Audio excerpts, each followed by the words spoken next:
Well, a very good morning to you. I hope you're well.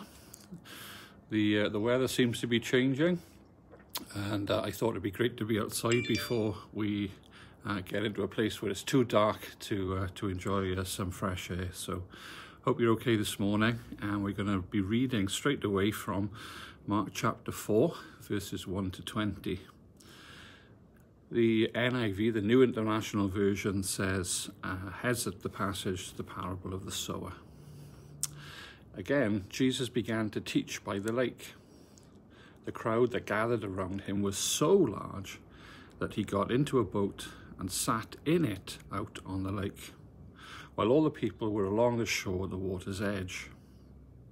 He taught them many things by parables, and in his teaching he said, "Listen, a farmer went out to sow his seed. As he was scattering the seed, some fell along the path, and the birds came and ate it up. Some fell on rocky places where it did not have much soil. It sprang up quickly, but because the soil was shallow. But then, when the sun came up, the plants were scorched, and they withered because they had no root. Other seed fell among the thorns, which grew up and choked the plants, so they did not bear grain. Still others fell on good soil.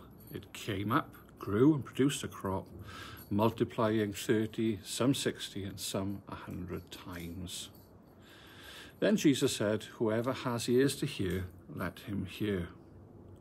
When he was alone, the 12 and the others around him asked him about the parables. He told them, "The secret of the kingdom of God has been given to you, but to those on the outside, everything is said in parables, so that they may be ever seeing, but never perceiving, and ever hearing, but never understanding. Otherwise, they might turn and be forgiven." Then Jesus said to them, "Don't you understand this parable? How then will you understand any parable? The farmer sows the word. Some people are like the seed along the path where the word is sown.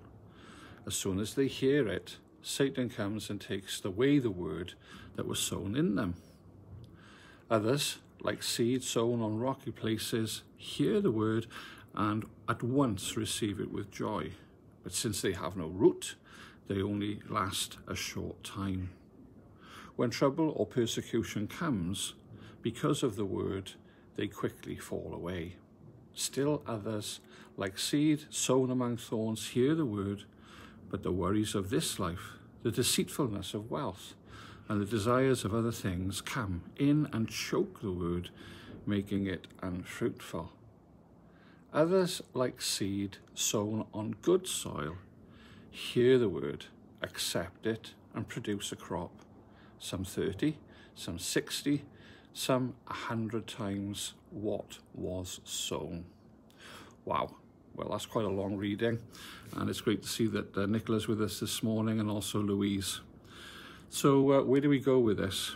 I don't know whether sometimes you think about some of Jesus' teaching a bit like the Da Vinci Code, sort of lots of secret meanings, and it's really, really hard to understand. But just think about the overall story really quickly. Tons and tons of people are now following Jesus. So many, the beginning of the reading says that he had to get into a boat. And the thing is, lots of people follow Jesus because they see really miraculous things. But Jesus needed to work out just who really were following him, who was really interested in what he was saying. Because if you remember, it's all about the message. And in one way, what Jesus does here is to use stories to challenge people to think about their real desire to learn about him, to grapple with what he's saying. Because the easy thing to do is just to look at the miracles and say, "Give me more, give me more, give me more." And maybe just a thought this morning, a quick thought. Jesus is talking about the condition of our hearts, our souls. Some of us are quite hard, and it doesn't matter what Jesus would do or say, we wouldn't listen. Some of us are overcome by worries and concerns, and we really want to believe, but life is just too much for us.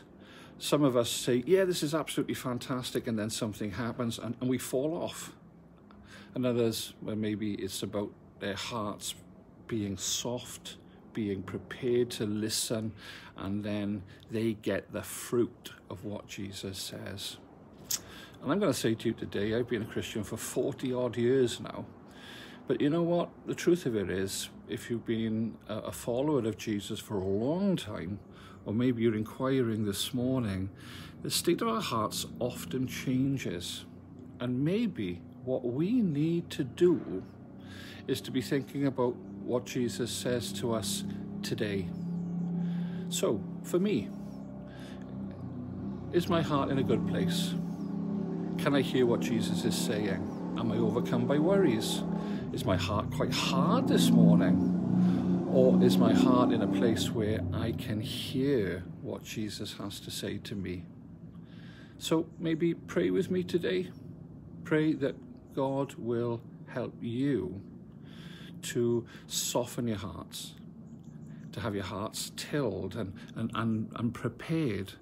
Because when our hearts are right, then Jesus' word truly takes root, and then we receive the fruit of all that he is saying.